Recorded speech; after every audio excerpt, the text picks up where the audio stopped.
Hello and a very warm welcome back to the garden.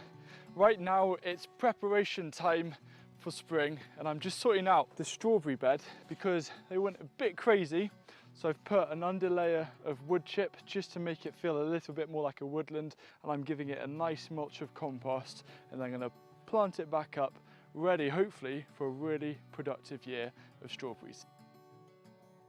It's my hope that this video is really going to set you up for a super productive growing season.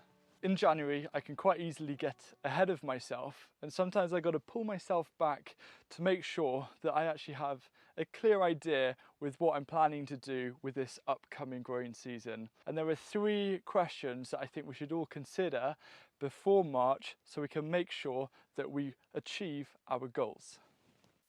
And the first question is, how do you see your garden looking in July or August? So choose a particularly miserable winter day or evening and sit down with a pen and paper and really ruminate over the following thoughts. What colours will you see? What will you be harvesting? How will your garden make you feel? What kind of sounds will you hear? What will you be snacking on as you're walking in between your beds? What's that glut you're never going to get tired of? How can you encourage biodiversity? Once you've jotted down some ideas, expand on them and really get into detail, such as what kind of wildlife do you see coming in? What are all of the flowers that you'd like to grow? Here, I'm actually potting up some self-sown foxglove. Now, if any of you remember last year, we had an amazing foxglove display in the middle of the garden and the bees absolutely loved it. And when I've been thinking about how I want to see next year, this coming growing season, I vision a lot more foxglove.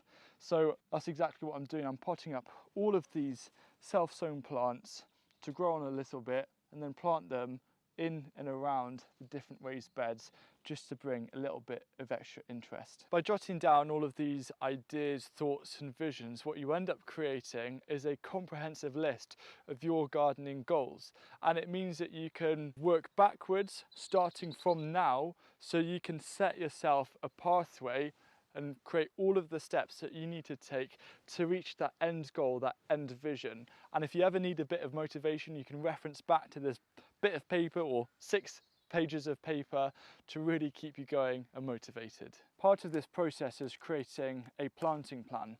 So I actually have a free video showing you how to do a monthly planting plan, or if you want it in more detail, I've got an online course.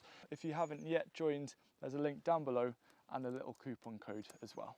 When it hits March, that's when everything starts getting pretty busy for us gardeners. And what I want to do is to build a little bit of momentum leading into the season, because if I just don't really do much and then suddenly March arrives, I'm going to be playing catch up, and chances are I'll be playing catch up for the rest of the growing season, and that's not in a position that I want to be in.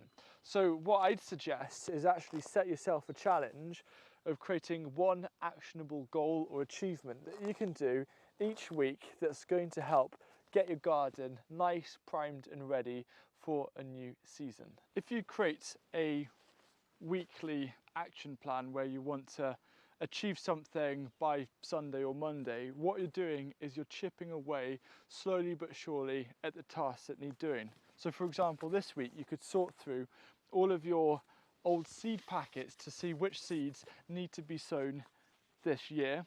And next week you could maybe look at your compost situation to see how much homemade compost do you have and evaluate it and look at if you might have to bulk it up by mixing in some bought bulk compost. Using your answers from the first question is really going to help you create a target for what each weekly goal is going to be. And I got a list down below in the video description of a ton of ideas to help get you started. But for me, my weekly goal is to go around mulching the soft fruit. Next week, it's going to be pruning the soft fruit. Every single little task that you achieve brings you a step closer to having a growing season that runs more smoothly. And it allows you to focus your time and also your headspace to the things that really need doing there and then. We now move on to the third question. How am I going to improve my soil health this year? We all know that healthy soil is a foundation for a thriving, abundant garden. Like, this green just looks so vibrant. But I think I can always do better when it comes to soil health. And I know that I hark on about it a lot on my channel, but I do it for a reason. And if soil health is something new to you, there's plenty of videos on my channel about this that you can start going through. But there are 3 areas that I'm really going to double down on and focus on this year to hopefully further improve the yields and the health and the biodiversity of the whole entire garden. Soil health is particularly important for me because I'm trying to get harvests out of the garden 365 days a year.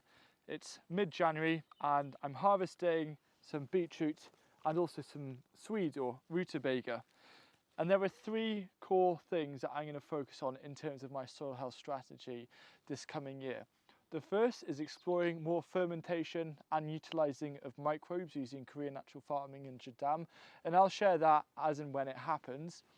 The second is looking more into biochar. I think it's quite a hotly debated topic when it comes to gardening, and I really want to get a solid understanding for its use and its potential and its drawbacks myself.